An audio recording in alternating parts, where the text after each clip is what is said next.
Health Watch is presented by UMass Memorial Health Care. Here, caring for you. Welcome to Health Watch, presented by UMass Memorial Health Care. I'm Brittany Schaefer. Today's topic is anxiety in children. What causes anxiety? Some children who are anxious have parents who are also anxious. It does run in families. Some children who are anxious have experienced something traumatic or scary in their life and then develop anxiety afterwards. And some children who have other issues such as autism or ADHD develop anxiety about some of the specific challenges that they face. How is anxiety different from typical worrying? Life is full of typical worrying, and it can be helpful. If you're worried about a test, it encourages you to study. But an anxiety disorder is when the worrying is out of control and it's interfering with how kids live their life at home, live their life at school, kids who won't go to school, kids who quit activities, are having episodes that are really disruptive to the family. That's when it's an issue.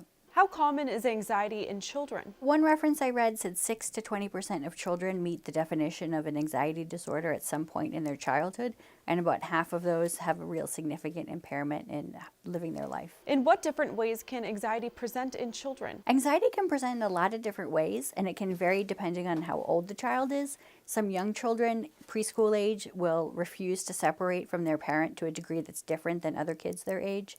Some school-age children will get repetitive behaviors about germs, hand washing, that sort of thing. Sometimes they'll have panic attacks with certain triggers around vomiting or germs. Teenagers may get social anxiety and worry a lot about how they appear to their peers.